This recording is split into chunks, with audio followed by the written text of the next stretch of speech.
வாங்க, இன்னைக்கு நாம ஒரு ஸ்போர்ட்டிங் லெஜெண்டோட கதைய பார்க்கலாம்.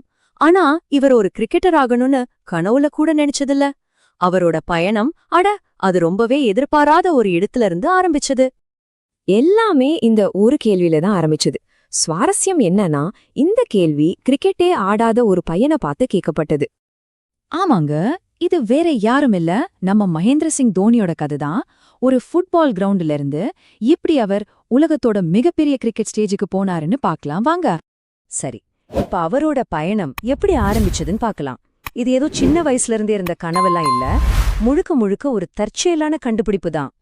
அப்போ சின்ன பையனா இருந்த தோனி ஸ்கூலோட ஃபுட்பால் டீம்ல ஒரு கோல் கீப்பர். ஆனா அவரோட கோச் கண்ணுல மட்டும் ஏதோ ஒன்னு தட்டுப்பட்டிருக்கு. தோனியோட ரிஃப்ளெக்ஸஸ பார்த்து விக்கெட் கீப்பிங் ட்ரை பண்ணி பாருன்னு சொல்லியிருக்காரு. ஆனா தோனிக்கு கிரிக்கெட்ல துளி கூட ஆர்வம் இல்ல.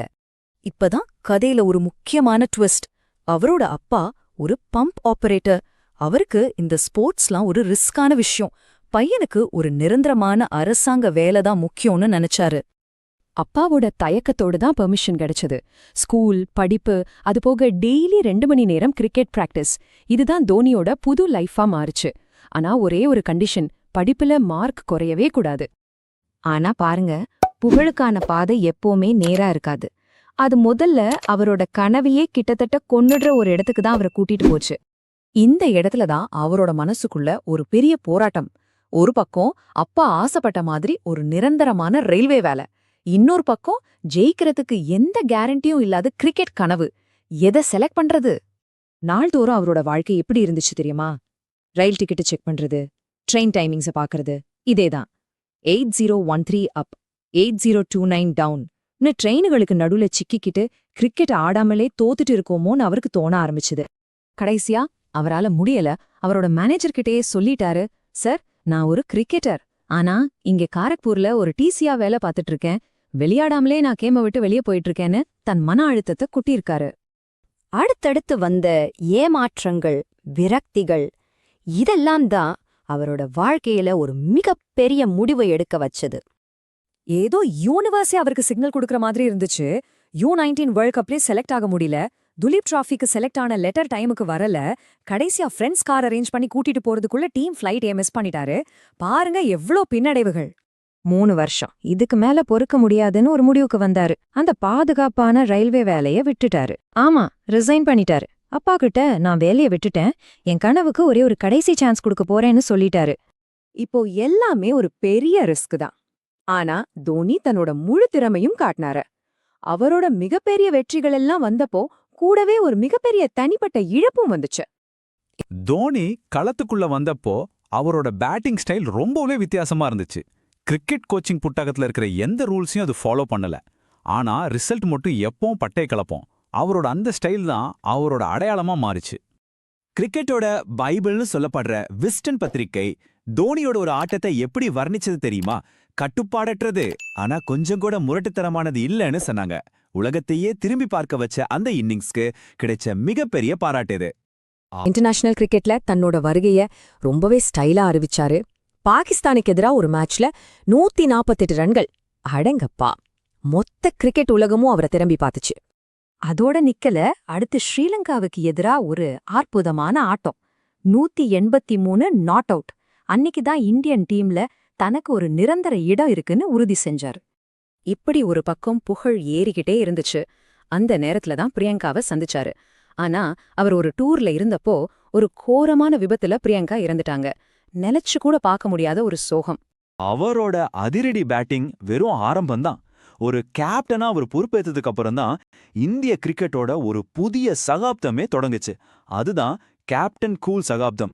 சரி, இவ்ளோ போராட்டங்கள், தியாகங்கள் இதெல்லாம் நிறைஞ்ச இந்த பயணம் கிரிக்கெட்டோட ஒரு மறக்க முடியாத தருணத்துக்கு அவரை எப்படி கூட்டிட்டு போச்சுன்னு இப்ப பார்க்கலாம். களம் ரெடி.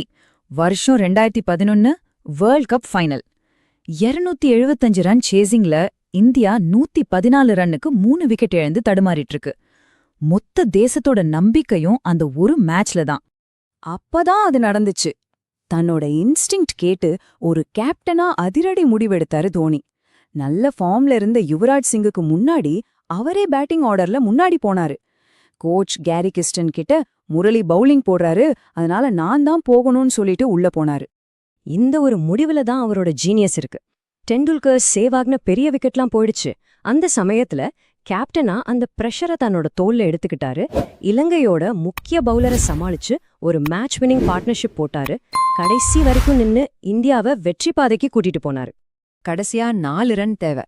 தோனி அடிச்ச அந்த சிக்ஸர் அது வெறும் ஒரு ஷாட் இல்ல, 28 வருஷத்துக்கு அப்புறம் இந்தியா உலகக்கோப்பை ஜெயிச்ச தருணம் அது.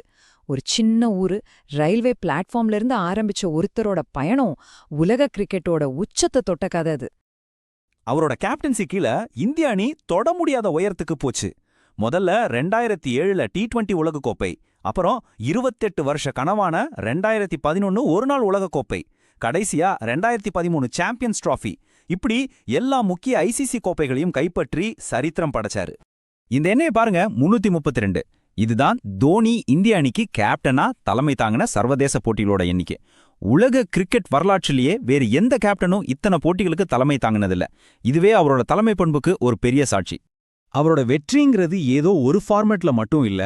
டெஸ்ட், ஒரு நாள் போட்டி, T20ன்னு 3 ஃபார்மேட்லயுமே அவரோட வெற்றி சதவீதம் ரொம்பவே சிறப்பா இருந்ததை நீங்களே பார்க்கலாம்.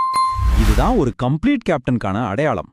மேட்ச் எவ்ளோ டென்ஷனா போனாலும் சரி, எவ்ளோ பெரிய பிரஷர் இருந்தாலும் சரி, தோனியோட முகத்துல ஒரு சின்ன பதற்றத்தை கூட பார்க்க முடியாது. அந்த நிதானமும் அமைதியான அணுகுமுறையும் தான் அவருக்கு கேப்டன் கூல்ங்கிற பொருத்தமான பட்டப்பெயரை கொடுத்துச்சு. சரி, ஒரு கேப்டனா அவரை பத்தி பார்த்தோம். இப்போ ஒரு பேட்ஸ்மேனா அவரோட பரிணாம வளர்ச்சியை பார்ப்போம். காலப்போக்குல தோனி ஒரு அதிரடி ஆட்டக்காரங்கிறத தாண்டி ஆட்டத்தை வெற்றிகரமா முடிச்சு வைக்கிற ஒரு ஃபினிஷரா உருவெடுத்தார். இது எதிரணிகளுக்கு இன்னும் பெரிய தலைவலியா இருந்துச்சு. ஒரு நாள் சர்வதேச போட்டிகள்ல 10,000 ரன்களை கடக்கிறதுங்கிறது ஒரு மிகப்பெரிய சாதனை. அந்த சாதனையை செஞ்ச ஒரு சில ஜாமவான்கள் பட்டியல்ல தோனியும் ஒருத்தரா இடம் பிடிச்சாரு. ஆனா இந்த நம்பர் தான் ரொம்பவே முக்கியம். 84 உலக சாதனையா 84 முறை ஆட்டத்தோட கடைசி வரைக்கும் அவுட் ஆகாம நின்னு அணிய வெற்றிக்கு கூட்டிட்டு போயிருக்காரு. இதுதான் அவரோட ஃபினிஷிங் திறனுக்கு உண்மையான அத்தாட்சி. அவரோட ஆட்டத்துல நடந்த இந்த மாற்றம் ரொம்பவே சுவாரஸ்யமானது. ஆரம்பத்துல வந்த உடனே பந்துகளை பறக்க விடுற ஒரு பவர் ஹிட்டரா இருந்தவரு போக போக நிதானமா யோசிச்சு கணக்கு போட்டு ஆட்டத்தை கடைசி ஓவர் வரைக்கும் கொண்டு போய் ஜெயிக்க வைக்கிற ஒரு மாஸ்டர் ஸ்ட்ராட்டஜிஸ்டா மாறினாரு. 2020ல சர்வதேச கிரிக்கெட்ல இருந்து ஓய்வு பெற்ற பிறகும் ஒரு தலைவரா அவரோட மதிப்பு இன்னும் அதிகமாச்சு. குறிப்பா இந்தியன் பிரீமியர் லீக், அதாவது IPLல அவரோட தாக்கம் இன்னைக்கும் தொடருது. சென்னை சூப்பர் கிங்ஸ் அணிக்கு அவர் ஆடும்போது அவர் வெறும் MS தோனி கிடையாது. சென்னை ரசிகர்களுக்கு அவர் தலைவர்னு அர்த்தம் வர்ற இந்த வார்த்தை அங்க அவர் மேல வச்சிருக்கிற மரியாதையோடையும் பாசத்தோடையும் வெளிப்பாடு. இந்திய அணிக்காக 3 சர்வதேச கோப்பைகளை ஜெயிச்ச தோனி சென்னை அணிக்காக 5 முறை IPL கோப்பையை ஜெயிச்சு கொடுத்திருக்காரு. அவரோட தலைமைத்துவம் எவ்வளவு சிறந்ததுங்கிறதுக்கு இது ஒரு நல்ல உதாரணம். ஒரு கேப்டனா, விக்கெட் கீப்பரா, ஒரு ஃபினிஷரா, இப்படி பல விதங்கள்ல அவரோட பேர் கிரிக்கெட் சாதனை புத்தகங்கள்ல எப்பவும் நிலைச்சு நிக்கும்.